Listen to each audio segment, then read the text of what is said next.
Hello, my name is Megan Doyle. I'm an assistant professor in the College Success Department here at Johnson County Community College. Today, our Learning Strategies presentation will be talking to you about time management. Time management's definition is managing your time effectively so that the right time is allocated to the right activity. What are the activities you're using your time on right now? The importance of time management and why this is important to you as a student are for 4 reasons. It will help you be more organized and productive. You'll have a more detailed idea of what you need to accomplish, and therefore you will know what tasks you need to do and why those are the most important. It will make you more productive. It will let you have less stress. By being more accomplished and knowing what you have to do and when you need to do it, you will have less stress. You won't be waiting until the last minute on everything. Less stress means you're sleeping more, you're eating well, and most importantly, when you have less stress, your brain and your memory is able to retain the information in the classroom in a much easier way. By being a good manager of your time and using your time wisely, you're able to maintain that work-life balance. You're able to do what you need to do for work or for college and have your personal time as well. And you are just able to accomplish more. You're able to get more done because you're staying focused on those areas of your time that need to be used for academic purposes. There are some steps to managing your time. There is an unofficial formula that we use in our classes to tell students on how much time they need to be designating for studying.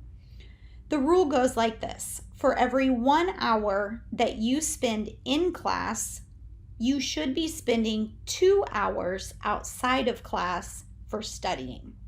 So if you have a class that meets Monday, Wednesday, Friday for an hour, then you should be spending 2 hours for every hour you're in class. So on any given week, if you're a Monday, Wednesday, Friday, you're in class 3 hours.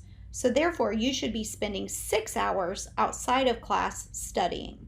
Now, we know that there are going to be some classes where this doesn't always need to be the case, but there may be some classes where you need to be studying more.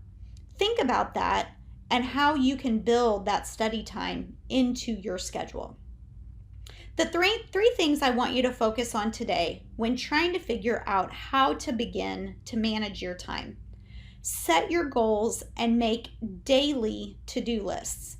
Get a notebook, get a planner, use a digital notes section on your phone, a digital calendar, whatever works for you, but make daily to-do lists. Write 5 or 10 things that you know need to be accomplished that day. You not only have it organized, but you are able to cross things off and see when you are accomplishing things. Setting those goals or those items on your to-do list is important. The second thing is to make a schedule for studying and personal time. Set a daily schedule. If you have a pocket of open time, figure out when you can build your study time in. Figure when you can get an extra hour in with your kids. Whatever it may be, set the daily schedule. And then remember that you need to revise and revisit that plan. Sometimes it's not working. Sometimes we have new jobs that require us to take new inventory of our time. It is okay to revise it. Just remember to do so and stick to it. Procrastination is the killer of time. When you think about your procrastination, are you filling that time because you are doing an activity because you want to, or are you doing that activity because you need to? If you know you're supposed to be studying and you want to go to the lake and hang out with your friends, Or are you supposed to be studying, but your dishwasher just busted and you need to get it fixed because there's water spilling out into your kitchen?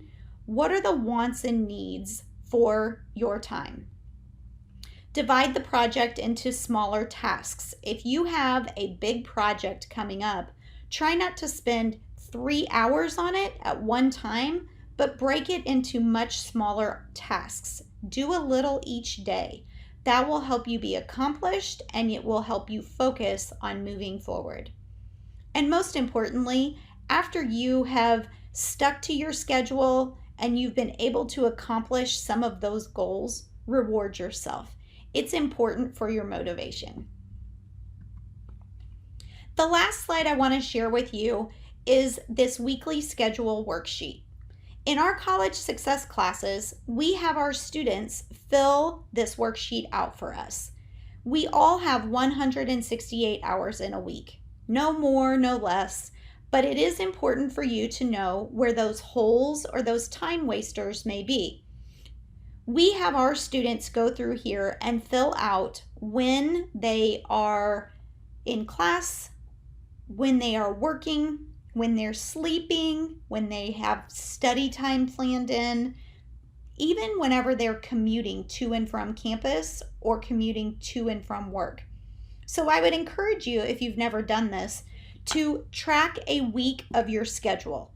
Just see where you're using your time and if it is working in the way that you want it to work for you. You might find that you have some pockets of time that you can focus onto a much more productive manner.